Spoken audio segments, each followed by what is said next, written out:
गिबि गिबियावनो आंनि अननाय आरो सिबिनायखौ बयनिसिमबो जासिहरो।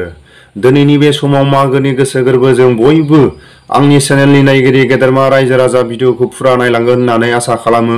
मानो होनोब्ला भिडिअखौ फुरा नायोबासो खाहानिखौ बुजिलांगोन, आंनि गोसो गोरबोआवबो गोजोननाय मोनगोन। दिनैनि बे समाव आं फोरमायो, गुवाहाटियाव थानाय XNDB-फ्रा बयबो थाइसे थाइनै खांलायनानै लोगोसे सनापुर हालामनि आबसुनि सासे बिबानगिरिया गावनि पार्सनेलि गावनि न'खरनि गासैबो गथ' गथायजों सावरायनायजों लोगोसे न'खरनि अननाय आरो सिबिनायखौ मागोनि थाखाय जेलाव थाग्रा XNDB-फोरनि खाथिसिम ना बेदर बायनो थाखाय, मैगं बायनो थाखाय एसे एनैबाबो हेफाजाब हरदों।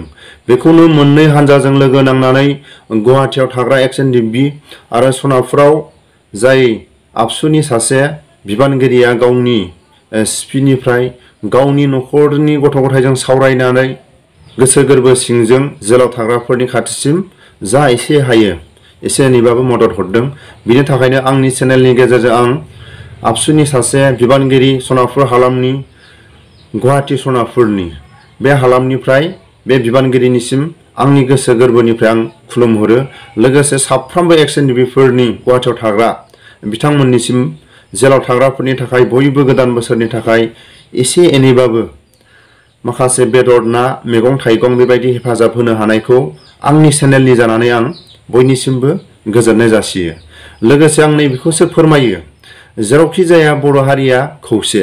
नाथाय जों दिनै नुनो मोनदों KLOनि माखासे खोथाफोराव प्रमद बर'आ बुंदों, प्रमद बर'आ जेरैबायदि बुंदों बिथांमोननि सावरायनाया जाफुंनाय नङा, जाफुङिया बे उननि खोथा। प्रमद बर'आ बुंदों मोनफ्रोमबो माहारिफोरजों, मोनफ्रोमबो जाथिजों, मोनफ्रोमबो आफादफोरजों सावरायनायनिसो माखासे आफादफोरजों माखासे गुबुन गुबुन सुबुंफोरजों सावरायलायनायनिसो माखासे बेबायदि जाफुङो। नाथाय जों दिनै नुनो मोनदों, आं रायजो राजानाव सोङो, प्रमद बर'आ जेरैबायदि KLOनि थाखाय खोथा बुंथिदों बे मालाबाबो जाफुंनाय नङा। नाथाय जोंबो मोनथियो इन्डियानि माखासे पलिसियानो जाहैबाय मोनफ्रोमबो जिखुनु जाया समाव थगायनायल'। इन्डियानि माखासे पलिसियानो जाहैबाय गोरोबनानै गोदै गोदै राव बुंनानै माखासे थगायनाय। बेफोरखौ बयबो उन्दै गेदेर बुजियो। इन्डियानि माखासे खोथाफ्रानो जेरैबायदि जों बुंनो हायो, जेब्ला आल्फा NDB भुटानाव थायोमोन बेबायदि समाव इन्डिया हादोरा माखासे भुटानखौ जोंनिफ्राय नोंथांमोनखौ हाजासे जों माखासे हेफाजाब होगोन होननानै जेब्ला आल्फा NDB-खौ होखारखांबाय, बिनि उनाव भुटानखौ जेबो हेफाजाब होआखै। बिनि उनाव जों खोनानो मोननाय बायदिबा माखासे भुटानाबो चाइनाजोंसो जगाजग बिथोरि लायो होनना जों खोनायो। आरो जों दिनै मोनफ्रोमबो माखासे जों ससियेल मिडियाआव नुनाय बायदिबा इन्डियानि पलिसिफ्रानो जाहैबाय मोनफ्रोमबो माने ओरैनो सायाव मोजां मोनफ्लानानै सिङाव माने थगायनाय। जों नैबेबायदिखौसो नुयो। नाथाय जों दिनै बुंनो हायो जेरैबायदि गावजों गाव जों माखासे KLOनि थाखाय जों सावरायलायबाय थानाय जेबो लाब गैया। 26 थारिखनि उनाव फैबाय थानाय समावसो जों इन्डियानि बेसेबां बिथांमोनजों सक्ति खालायगोन आरो बेसेबां बिथांमोनजों माबायदि इन्डिया गभर्नमेन्टआ बिथांमोननो हेफाजाब होगोन जों उननि समावसो नुगोन।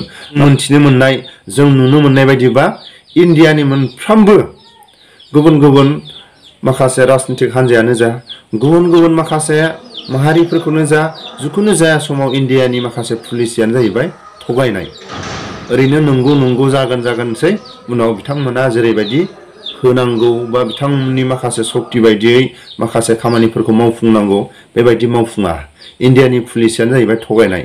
बेबायदि समाव जों दिनै बुंनो हायो जेरैबायदि प्रमद बर'आ, आं रायजो राजाफोरनाव सोङो, प्रमद बर'आ बुंदों बिथांमोननि सावरायनाय, बिथांमोननि जाफुंनांगौबा मोनफ्रोमबो जाथिजों, मोनफ्रोमबो आफादजों सावरायग्रोनांगोन। नाथाय प्रमद बर'नि बुंनाया खुगायाव हमजाबायना रायजोफोर, प्रमद बर'नि बुंनाय खोथाफ्रा हमजाबायना। जों दिनै बिटिआरनि सिमा बारायनो हायोबा, जों दिनै बिटिआरनि सिमा जुदि बारायनो गोनां जायोबा, सानजानि माखासे सनितपुर डिस्ट्रिक्टआव जेरैबायदि गुबुन गुबुन बागानिया दं, आसामिस दं, नेपालि दं, जिखुनु जाया जाथिफोर दं।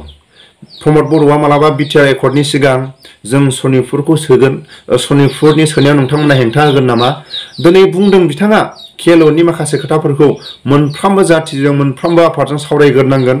प्रमद बर'आ सानजानि सिमा बारायनो गोनांखौ सावरायदोंना मालाबा? गुबुन गुबुन हारिजों, गुबुन गुबुन माखासे पार्टिजों बिथाङा माखासे बिटिआरनि सिमा बारायोबा नोंथांमोना बेयाव अबजेक्सन दं नामा?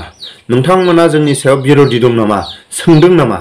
नाथाय गावनि खुगायाव दिनै बे प्रमान प्रमद बर'आ जेब्ला बिटिआर माखासे एकर्ड खालायनो थांदों बेबायदि समाव बारग' आबसुनि दैदेनगिरिफोरजों मोजां बर'नि मेलेमजिबिफोरजों मालाबा सावरायनो टाइमानो गैया गावनि हारिजोंनो गाव सावरायनो टाइम गैया गुबुन हारिजोंबो बिथाङा जेबो सावराया मुङा बेबायदि दिल्लीयाव बिटिआर एकर्डखौ सुक्ति खालायना फैदों आरो लोगोसे जों बुंनांगोन माखासे एक्स एनडिपिनि दैदेनगिरिफ्राबो माखासे बारग' सिनियर एक्स एनडिपिफोरजों बर' हारिनि माखासे मेलेमजिबिफोरजों जायफोर रिटायार लानानै जायफोर जिरायनानै थानाय जायफोर डिस्चार्ज लानानै जिरायनानै थानाय बेबायदि माखासे दैदेनगिरिफोरजों एक्स एनडिपिनि दैदेनगिरिफ्राबो सावरायनो सम गैया जोबथेसालियाव थानाय बिथांमोनजोंबो मोजां गाज्रि सावरायनानै सक्ति खालायनो थाखाय एक्स एनडिपिफ्राबो सम गैया बिनि थाखायनो जों दिनै बुंनांगोन मोनफ्रोमबो एक्स एनडिपिनि दैदेनगिरिफ्राबो गोरोन्थि दं आबसुनि दैदेनगिरिफ्राबो गोरोन्थि दं जों बुंनांगोन साफ्रोमबो आबसुनि दैदेनगिरिफ्रा भुल गैया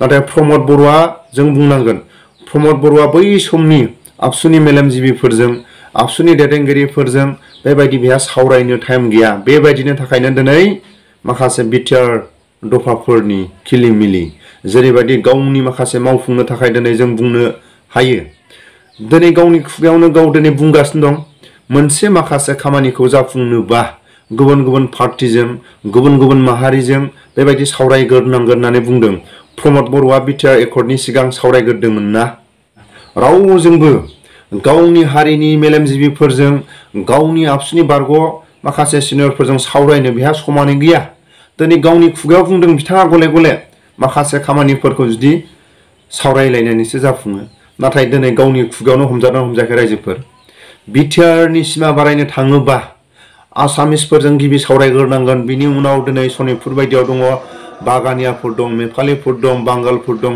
जिखुनु जाया जाथि दं बिथांमोनजों प्रमद बर'आ मालाबा सावरायफेरदोंना नोंथांमोना जोंनि बे बिटिआर सिमाखौ बारायोबा नोंथांमोना बेहाय बादा दं नामा बेखौ सावरायग्रोदोंना दिनै केएलअनि थाखाय बिथाङा बुंदों माखासे थागिबिफोरजों माखासे पार्टिफोरजों बे सावरायाखै होनना बुंदों बिथाङा बिटिआर एकर्डनि सिगां सोरजों सावरायनाय बिनि माखासे भिडिअ बा माखासे प्रमाण होनो हागोन नामा प्रमद बर'आ नैबेखौसो आं रायजो राजानाव आङो सोंलु खालायो बिनि थाखायनो आङो प्रमद बर'खौ गले रायजो राजानाव सोङो प्रमद बर'नि बुंनाय खोथाफोरा बेसेबां दिनै थगायसुला माखासे खामानिखौ जाफुंनो थाखाय माखासे इन्डियाजों माखासे सावरायलायनोबा माखासे खामानिफोरखौ जाफुंलायनोबा गुबुन हानजाजों सावरायग्रोनांगोन होननानै बुंदों दिनै प्रमान जादों केएलअनि माखासे बिथाङा बे खोथाखौ बुंनो हायोबा बिटिआर एकर्डनि सिगां बिथाङा सोरजों सावरायनाय बिटिआर एकर्डनि सिगां सोर जाथिजों सावरायनाय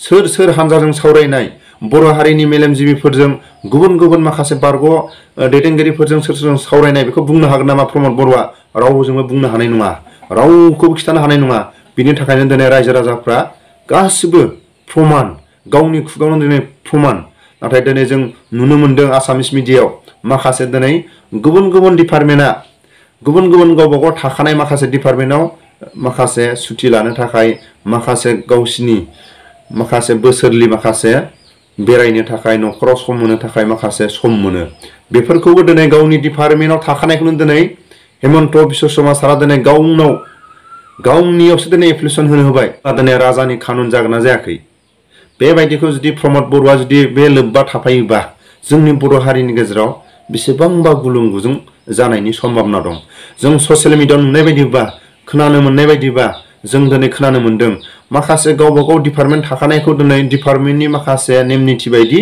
माखासे सोरबाया सुथि लानो मोननाय सोरबाया मालाबा न'खराव माबा मोनसे जाब्रबोबा बेबायदि माखासे गावसिनि अफिसियेल खामानिनाव लाइजाम होनानै जेब्ला सुथि मोनो बेबायदिखौ माखासे डिपार्टमेन्टखौ दिनै गावनि आखाइ मुथियावसो दिनै हेमन्त बिश्व शर्मा सारा दिनै लानो थाखाय बा गावनि माखासे अथरिटि मोनोबासो दिनै सोरबा न'आव थांनो हानाय सोरबाया लिभआव थांनो हानाय बेबायदिखौबो दिनै बोखांनानै गावनि आखाइ मुथियावसो लानो नागिरनायखौ जों ससियेल मिडियायाव नुदों बे दिनै राजानि कानुन बेबायदि जुदि जोंनि बर' हारिनि गेजेराव जुदि प्रमद बर'आ बेबायदि जानो थाङोबा जोंनि बर' हारिनि गेजेराव मोजां बे माखासे नोजोर नङा बेखौसो आं खावलायो बर' रायजो राजाफोरनि खाथियाव आं जोबथारनायाव फंसे बाथ्रा बुङो प्रमद बर'खौ आं खावलायो जेरैबायदि केएलअनि थाखाय नोंथाङा जेरैबायदि बाथ्रा बुंदों नों एसे बै बिटिआर एकर्डनि माखासे समखौ नों गोसोखांगोर नोंथाङा जेरैबायदि बुंदों बिथांमोना गुबुन गुबुन हानजाजों सावरायग्रोनांगौ, गुबुन गुबुन दोलोजों सावरायनानैसो जाफुङो। नाथाय नोंथाङा बिटिआर एकर्डनि सिगां सोरजों सावरायनाय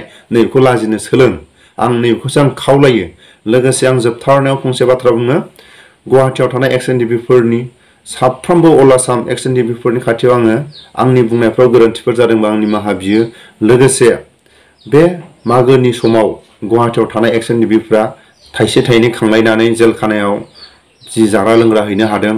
लोगोसे गुवाहाटिनि साखाथियाव थानाय सनापुर हालामनि सासे आबसुनि गोख्रों दैदेनगिरिया गावनि न'खरनि गथ' गथायजों सावरायनानै जि थाइसे थाइनै हेफाजाब हरनो हादों, बे सारनिसिमबो जोंनि एक्स-एन-डि-पिनिफ्राय हाजासे बे आबसुनि दैदेनगिरिनि खाथियाव गोजोननाय जासिहरो आंनि चेनेलनि गेजेरजों। आं दिनै बेखिनि भिडिअखौ लाना फैदोंमोन। माबा मोनसे आंनि बुंनायाव गोरोन्थिफोर जादोंब्ला आं निमाहा बियो। दिनैनि बे गाजा गोमजा मागोनि 1 थारिखआव बयबो मिनि खुसि बयखौबो गोसोखांलायनाया मोजां। बेखिनि भिडिअखौ लाना फैदोंमोन। गोजोन्थों।